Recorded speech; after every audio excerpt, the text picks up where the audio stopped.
Hace varios años se reveló una carta que escribió Albert Einstein a un colega, y entre las reflexiones leyeron un párrafo que reveló un poco cuál era la idea que tenía Albert Einstein acerca de Dios. La palabra de Dios para mí no es más que la expresión y el producto de la debilidad humana, dijo. La Biblia es una colección honorable, pero primitiva, de leyendas bastante infantiles. El afamado director Woody Allen, conocido por su incredulidad, su ateísmo, dijo que la vida es un sinsentido, que todos los trenes van al mismo lugar y que todos van al mismo basurero. De ahí, que afirma que el hacer películas en un sentido le ayuda para distraerse justamente de una realidad tan sin sentido como él le llama. Cuando ustedes comienzan a leer algunos, porque tal vez no todos, pero de los personajes conocidos por su ateísmo, van a descubrir, entre otras cosas, que hay una fuerte decepción acerca de la figura de Dios. Tienen una decepción porque en el concepto de Dios no cabe el sufrimiento, no cabe el dolor, y particularmente cuando se habla del Dios cristiano. Algo particularmente en contra del Dios cristiano. Por lo tanto, se decepcionan con una facilidad abismal cuando se trata del tema del Dios cristiano. Sin embargo, no es una realidad que solo se nota en la sociedad. También a veces me ha tocado notarlo y escucharlo dentro de las congregaciones, dentro del cuerpo de Cristo. Yo les puedo confesar a ustedes que he decepcionado a Dios seguramente muchísimas veces, infinidad de veces. Y cada vez que lo decepciono, por alguna razón extraordinaria, su gracia me termina alcanzando y me ofrece una segunda oportunidad. Pero una de las cosas que más golpean es escuchar a la gente decir: no, yo he decepcionado a Dios. Porque eso creo que si todos somos sinceros, todos estamos en ese grupo, porque en algún momento hemos pasado por ahí. Pero lo más fuerte es: siento que Dios me ha decepcionado. Insisto, no allá afuera, no un Albert Einstein, no un Woody Allen, sino un Alberto, un Mario, un Carlos, una María, una Carmen. Siento que Dios me ha decepcionado. Son de las palabras más fuertes, insisto, que uno puede escuchar. De hecho, el título del mensaje de hoy que quisiera compartir es: ¿y si Dios me decepciona? Y noten que lo hago en forma de pregunta, porque es a veces la manera en la que uno lo cree, la manera en la que a veces uno lo siente. Porque todos estamos convencidos en nuestros 5 sentidos de que tal cosa no puede suceder, sí o no. Dios jamás nos decepciona. Sin embargo, en los momentos bajos, algunos llegan a tener esa sensación que no hay forma de justificarla, pero que hay quienes la sienten acá en el corazón. Y la sienten de distintas maneras, la sienten de distintas formas. Cuando hablo de decepción, me refiero a ese sentimiento de insatisfacción, cuando las esperanzas, cuando los deseos y las expectativas de uno no se cumplen. Ahí es cuando uno siente eso que llama decepción. Y como les dije recién, cuando se trata de sentirnos decepcionados por la forma en la que Dios nos trata, se manifiesta de distintas formas. Por ejemplo, a veces tengo planes bien organizados supuestamente y Dios los cambia. Y ahí en algunos casos, algunos se sienten decepcionados porque uno cree que el plan que uno tenía era bueno. Todo apuntaba al éxito. A veces mis ideas considero que son excelentes y quiero que sean escuchadas y convertidas en realidad, pero Dios lo termina haciendo a su modo. A veces yo digo, es por aquí, y Dios me termina diciendo, no, es por allá. A veces pienso, yo no debo de humillarme delante de una persona que me ha ofendido. Y Dios me termina diciendo una y otra vez a través de su palabra, anda y pide perdón, humíllate. Y cosas que dentro de nuestro razonamiento en algunas ocasiones no tienen mucho sentido. A veces quiero elegir otro camino y termino recordando que Dios dijo, yo soy el camino. El maestro nos dijo eso, yo soy el camino. A veces pienso que Él debe de hacer algo y me he visto sorprendido al notar su aparente indiferencia, aparente insensibilidad ante el dolor que algunos pueden estar atravesando. Yo quiero hablarles acerca de dos razones del por qué muchas veces nos decepcionamos y cómo esto afecta mi relación con el Señor. De entrada les quiero dejar claro esto. Decepcionarse en un sentido es natural en la vida. Todos nos hemos decepcionado. El problema es que esto se convierte en una condición en nuestra relación con el Señor. Aquí es donde se vuelve en un asunto peligroso. Pero ¿por qué nos decepcionamos? Primera de dos razones. Tengo falsas ideas de cómo debe ser la vida. Expectativas equivocadas. Noten lo que dijo Salomón en el libro de Eclesiastés, en el capítulo 9, versículo 11. Miré hacia otro lado y vi que en esta vida no son los más veloces los que ganan la carrera, ni tampoco son los más valientes los que ganan las batallas. No siempre los sabios tienen que comer, ni los inteligentes tienen mucho dinero, ni todo el mundo quiere a la gente bien preparada. En realidad, todos dependemos de un momento de suerte. Noten cómo lo dice. Y nunca sabemos lo que nos espera. En cualquier momento podemos caer en la desgracia y quedar atrapados como peces en la red o como pájaros en la trampa. Aquí pareciera una idea muy pesimista, muy fatalista, la del escritor Salomón, un predicador, como se le denomina al comienzo del libro. Pero en realidad lo que intenta decirnos Salomón es, ¿sabes qué? La vida a veces te puede sorprender. Por muchos planes que uno haga y que es bueno hacerlos, la vida nos puede sorprender de manera inesperada. Y el no entender que la vida te puede sorprender nos va a golpear más cuando esto suceda. Nos va a golpear mucho más. Ustedes han escuchado de seguro un montón de veces frases como, cuando uno viene a Cristo no significa que todas las cosas van a salir bien. Sin embargo, hay algunas personas que muy en el fondo, aunque saben eso en teoría, en la práctica anhelan que todo salga bien, porque no están listos para que las cosas salgan mal. Y claro, nadie está listo. Ninguno de los que estamos en este auditorio está listo para que las cosas no salgan mal. Todo el mundo apunta para que las cosas, por supuesto, marchen bien. Sin embargo, cuando yo reconozco esta idea, este principio de vida, me voy a decepcionar menos en el día a día. Recientemente leí un escrito de un cristiano justamente hablando de la decepción, de esos sinsentidos con los que uno a veces se encuentra en la vida. Y presten atención a lo que él escribió. He visto parejas mesuradas que lucharon por el amor hasta que el frío de años de rutina y la sonrisa de un tercero se interceptó en su habitación. He visto parejas de las que nadie daba 2 pesos, inmaduros, inconstantes y milagrosamente siguen ilesos. Padres que mereciendo una medalla por su sacrificio de amor tienen hijos ingratos que devolvieron con espinas el precio por una vida dedicada a su formación. Y otros padres que siendo unos sinvergüenzas tienen hijos inexplicablemente nobles y brillantes, toda una contradicción.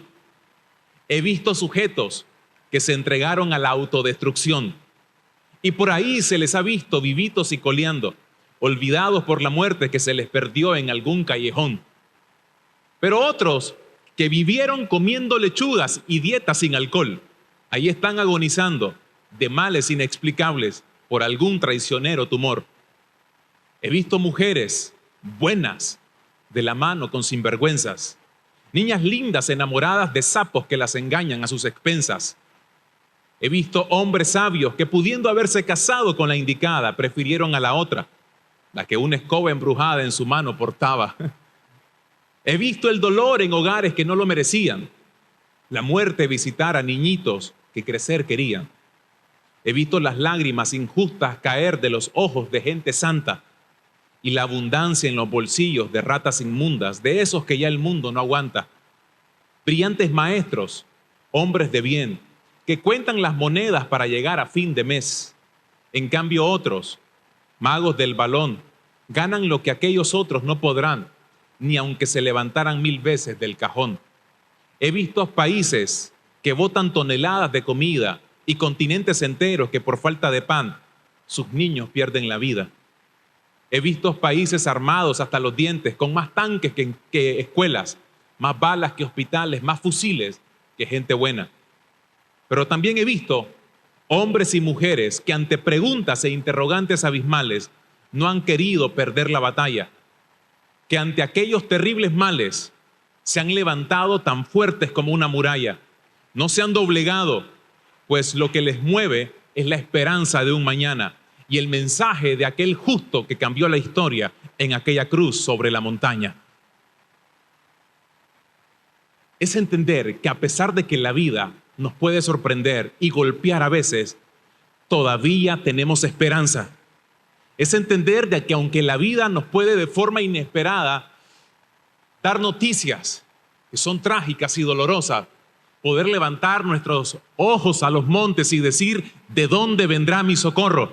Mi socorro viene del Señor, el que hizo los cielos y la tierra. Amén.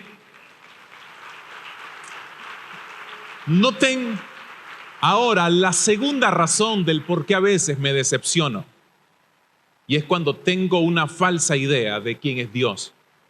No solamente cuando tengo falsas ideas de cómo es la vida, sino también de cómo es Dios. En una plática que sostuvo con la mujer samaritana, así se le conoce, no sabemos el nombre, pero en el versículo 22 de Juan capítulo 4, Jesús le dijo a la mujer, ustedes adoran algo que no entienden. En otra versión se tradujo de esta manera, ustedes los samaritanos saben muy poco acerca de aquel a quien adoran. Saben muy poco. Adoran, pero no lo conocen bien. Lo honran, pero todavía no tienen claro a quién están honrando. Y esto me llevó a recordar un episodio del ministerio de Pablo. En Hechos capítulo 17 se describe un momento cuando Pablo visita la extraordinaria ciudad de Atenas, conocida por supuesto por sus filósofos, pero también conocida en aquel tiempo por la cantidad de ídolos que ellos honraban y veneraban. En el versículo 22 de Hechos 17 se describe ese momento. Pablo se puso de pie ante los de la junta y les dijo, habitantes de Atenas, he notado que ustedes son muy religiosos. Mientras caminaba por la ciudad, vi que ustedes adoraban a muchos dioses y hasta encontré un altar dedicado al Dios desconocido. Pues ese Dios que ustedes honran sin conocerlo, es el Dios del que yo les hablo. Es el Dios que hizo el mundo y todo lo que hay en él. Es el dueño del cielo y de la tierra y no vive en templos hechos por seres humanos. Tampoco necesita la ayuda de nadie. Al contrario, Él es quien da la vida, el aire y todo lo que la gente necesita. Y presten atención hasta ahí, lo que Pablo está haciendo con este público de gente admirada por los filósofos y ahora por alguien que les viene a hablar de alguien que ellos no conocen, de alguien que ellos nunca han escuchado. Les cuento brevemente de qué se trataba todo este tema.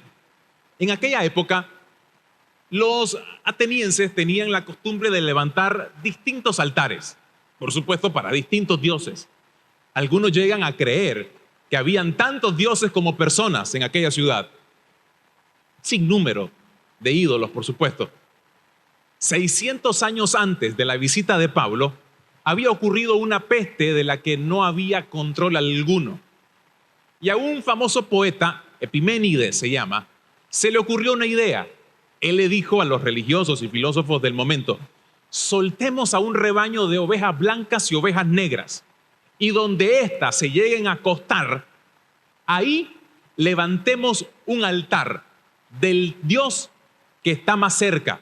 En aquella ciudad, como habían tantos templos, si aquí, por ejemplo, hubiese un templo y había una oveja que se había recostado cerca de aquel templo, entonces ahí levantaban otro altar en honor al Dios de ese templo, del templo que se representaba ahí. Y así sucesivamente con todas las ovejas. Y entonces dice alguien, pero si se acuestan en un sitio donde no hay templo cerca, entonces ahí levantamos el altar al Dios desconocido. Porque más de alguno debe haber que no conocemos. Y entonces Pablo, a partir de ahí, les dice, ese que ustedes no conocen, de ese yo les vengo a hablar, porque yo sí lo conozco. Es el que hizo la vida. Ese es el que hizo todo esto que ustedes miran. Y les comienza a hablar, verso 26. A partir de una sola persona hizo a toda la gente del mundo y a cada nación le dijo cuándo y dónde debía vivir. Dios hizo esto para que todos lo busquen y puedan encontrarlo. Aunque lo cierto es que no está lejos de nosotros. Porque cuando yo no lo conozco, muy probablemente lo siento lejos. Lo siento distante. Él nos da poder para vivir y movernos y para hacer lo que somos. Pero lo que me llama la atención aquí es que Pablo le dice, ¿sabes qué? Este es un Dios que no es hecho por ustedes, sino que los hizo a ustedes. Es difícil no decepcionarse con un Dios que yo mismo he fabricado. Cuando yo no entiendo cómo es Dios, es probable que yo me decepcione de la forma en la que Él se comporte conmigo. Porque a veces no me he dado a la tarea de conocerlo. ¿Y cómo lo conocemos? Lo conocemos, por supuesto, a través de las Escrituras. Y aquí es donde me doy cuenta, por lo tanto, de ideas como esta. Dios es bueno, pero me pueden pasar cosas malas. Cuando yo conozco a Dios, al Dios verdadero, me doy cuenta que Él es bueno, sí o no. Pero me pueden pasar cosas malas y no por eso Él deja de ser bueno. Dios es amor, pero no es un amor permisible. Dios es misericordioso, pero también es un juez justo. Dios es milagroso, sí o no, pero también es soberano. Dios me responde a una oración por un milagro, pero también en su soberanía puede decir, ahora no. Es soberano. Dios siempre escucha, pero también a veces puede que calle. A veces parece que guarda silencio. Y si yo no entiendo a ese Dios que me muestran las Escrituras, me puedo decepcionar. Porque pienso entonces que Dios siempre tiene que responder favorablemente a lo que yo quiero. Y no siempre va a funcionar así, mis estimados. Y aunque no siempre lo entienda, Él sigue siendo mi Dios. Amén. Dijo Job. Noten lo que dijo Job, el hombre experimentado en sufrimiento. Luego de aquella conversación, o no conversación, luego de aquella contestación de Dios ante las distintas quejas y cuestionamientos que habían por el sufrimiento de Job. En el capítulo 42, verso 5, lo que antes sabía de ti era lo que me habían contado. Noten la sinceridad con la que Job entra. Ahora, cuando ustedes leen este libro, en el primer capítulo, ¿qué es lo que se dice de Job? Un hombre justo, recto, íntegro. Puedo ser todo eso y no conocer todavía bien a Dios. Yo quisiera ser el Job del capítulo 1. Quiero que se hable algún día de mí así. Pero también quiero el Job del capítulo 42, que dice después, pero ahora mis ojos te han visto y he llegado a conocerte. Si ustedes leen todo el libro y leen toda la respuesta de Dios, desde el capítulo 38 hasta el 40, 41, se van a dar cuenta que Dios jamás respondió de forma directa a la pregunta del por qué Job estaba sufriendo. Jamás respondió. Jamás. No de forma directa. Noten qué interesante. Dios le comienza a decir, ¿quién eres tú para contender conmigo? Yo que hice esto, yo que hice aquello. ¿Dónde estabas tú cuando yo formé las estrellas? ¿Dónde estabas cuando puse los límites de los mares? Y comienza con una serie de preguntas. Pero jamás le respondió a la pregunta que probablemente saltaba en el corazón de Job. Y ahí es cuando me doy cuenta que Dios también responde, pero también hace preguntas. Ese es mi Dios también. Hay una historia con la que voy a ir cerrando, que me encantaría que por favor la busquen en el Evangelio de Lucas, capítulo 24, verso 13 en adelante. Una de las historias más fascinantes. Ese mismo día, dos de los seguidores de Jesús iban a Emaús, un pueblo a 11 kilómetros de Jerusalén. Mientras conversaban de todo lo que había pasado, Jesús se les acercó y empezó a caminar con ellos. Pero ellos no lo reconocieron. No sabían con quién estaban ahí caminando, básicamente. Dos hombres caminando en una ruta hacia una aldea muy pequeña llamada Emaús, ubicada a 11-12 kilómetros de distancia de Jerusalén. En el camino, un hombre se les acerca y los comienza a acompañar. Ellos no saben que ese hombre es Jesús, a pesar de que estos dos eran discípulos de Jesús, debieron haberlo reconocido, pero por alguna razón divina no lo reconocían. Y entonces Jesús les pregunta, ¿de qué están hablando por el camino? Y los dos discípulos se detuvieron. Y sus caras, observen el detalle, se veían tristes. Ustedes se preguntarán, ¿y por qué? Discípulos de Jesús y se veían tristes. Y me voy a adelantar un poquito, pero ese día que se está relatando es el día de la resurrección, pero estaban tristes. Jesús había resucitado y dos de sus discípulos, no de los 12, sino de un grupo de discípulos un poco más amplio, estaban tristes. Dice el verso 18, y uno de ellos, llamado Cleofás, le dijo a Jesús, ¿eres tú el único en Jerusalén que no sabe lo que ha pasado en estos días? En buen nica sería, ¿cómo se te ocurre preguntar? ¿Acaso no sabes lo que ha pasado? ¿No sabes lo que ha pasado en estos días? Digo, un hombre muy importante fue muerto en una cruz. Y eso fue noticia en todo el pueblo. No es posible que no sepa de qué estamos hablando. Y entonces Jesús les pregunta, ¿qué ha pasado? Y ellos le respondieron, lo que le han hecho a Jesús, el profeta de Nazaret, para Dios, y escuchen la forma en la que responden, y para la gente, Jesús hablaba y actuaba con mucho poder. Para Dios y para nosotros, era un hombre extraordinario. Reconocen una virtud en Jesús. Pero entonces, ¿por qué están tristes? Si están hablando de alguien que ellos reconocen, que era importante, que era grande. Pero los sacerdotes principales y nuestros líderes lograron que los romanos lo mataran, clavándolo en una cruz. Nosotros esperábamos, y aquí viene la decepción, nosotros esperábamos que Él fuera el libertador de Israel, pero ya hace 3 días que murió. Esperaba. Es una frase que me suena a veces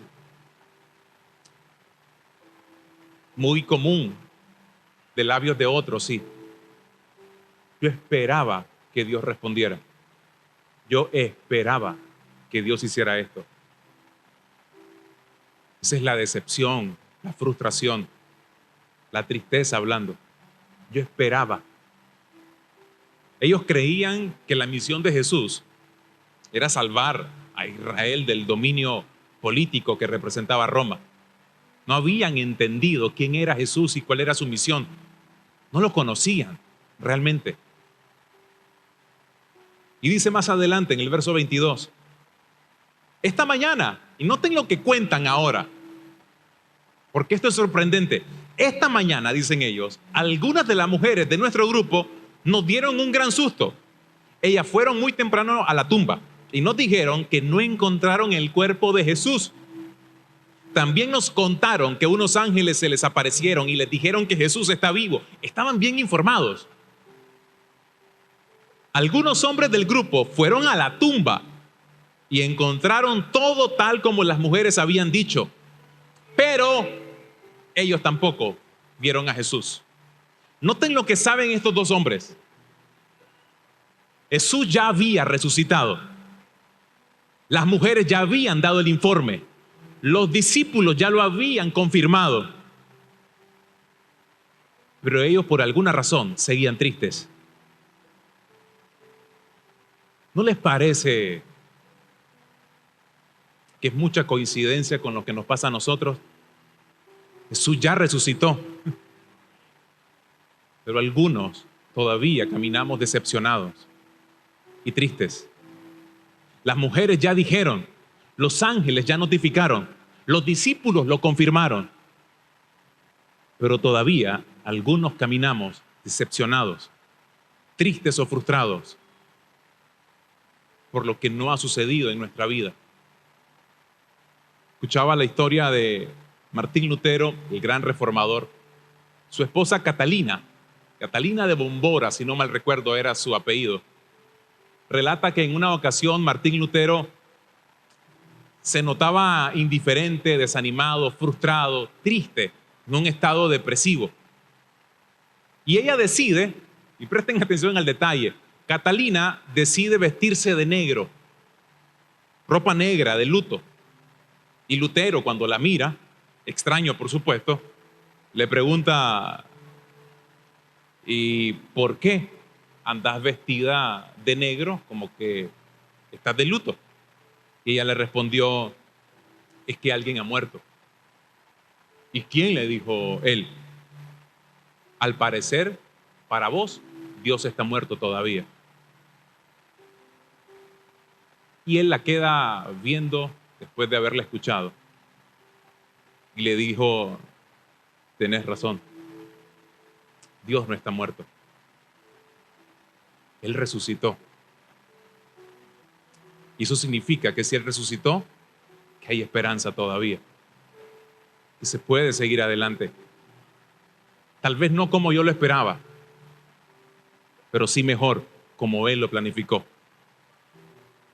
Y aunque no lo entiendo, puedo confiar de que en sus manos descansan mis tiempos.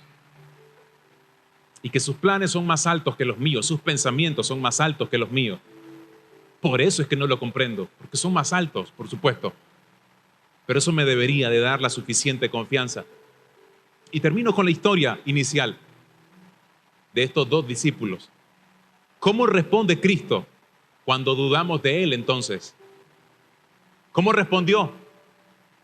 Versículo 25 de Lucas 24. Entonces Jesús les dijo, ¡ay, insensatos!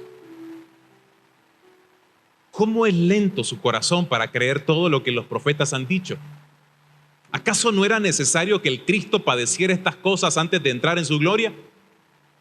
Y partiendo de Moisés, y presten atención aquí lo que hace Jesús, partiendo de Moisés y siguiendo por todos los profetas, comenzó a explicarles todos los pasajes de las Escrituras que hablaban de él.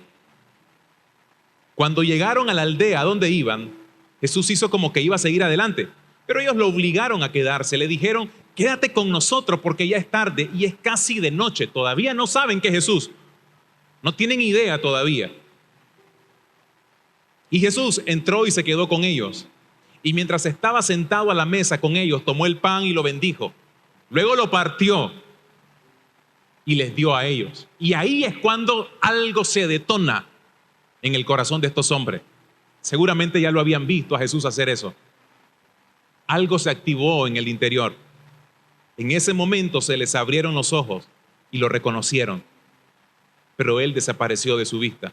Y se decían el uno al otro, ¿acaso no ardía nuestro corazón mientras nos hablaba en el camino y nos explicaba las Escrituras? Ahí está para mí la respuesta. ¿Cómo salgo de ese momento de decepción? Necesito que mi corazón vuelva a arder por Él. Necesito que mi corazón vuelva a arder por Él. ¿Cómo? Vaya a las Escrituras, no a informarse de Jesús, sino a conocer a Jesús.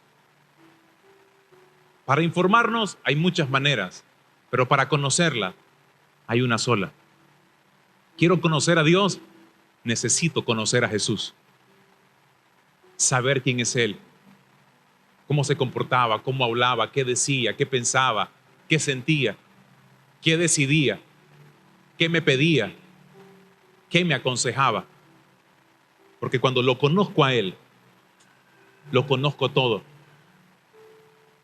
Y ahí entonces entiendo que mi mayor bien no es que las cosas sucedan como yo quiero.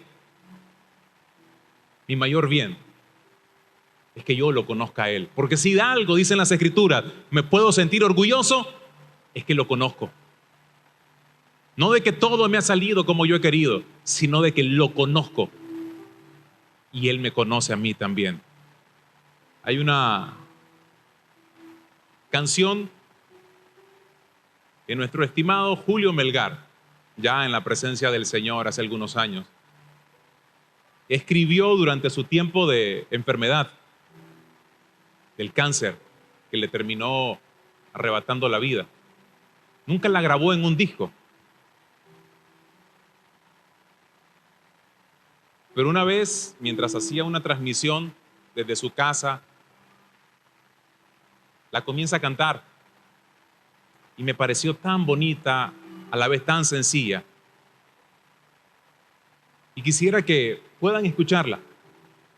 Porque para poder salir de momentos de tristeza y decepción, tengo que recordar quién es Jesús para mí. Tengo que volverlo a ver a Él. Presten atención a la letra que la tienen ahí en pantalla. Jesús, tú eres mi todo, eres mi salvación,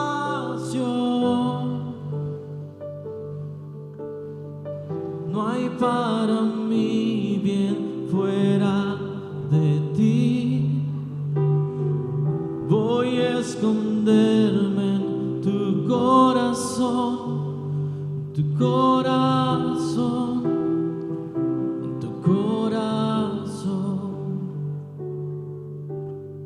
Solo tú eres mi herencia,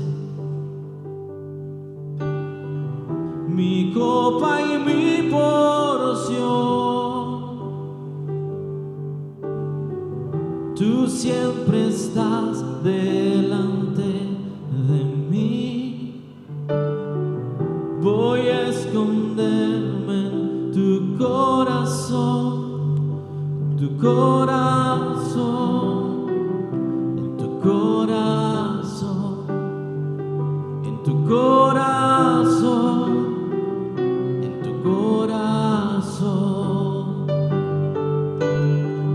Por siempre cantaré. Jesús, tú eres mi rey, confiadamente reposo en ti, nada me hará caer.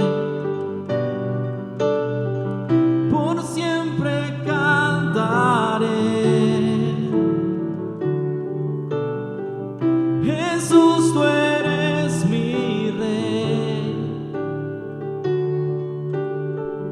tú me enseñas cómo vivir en tu voluntad.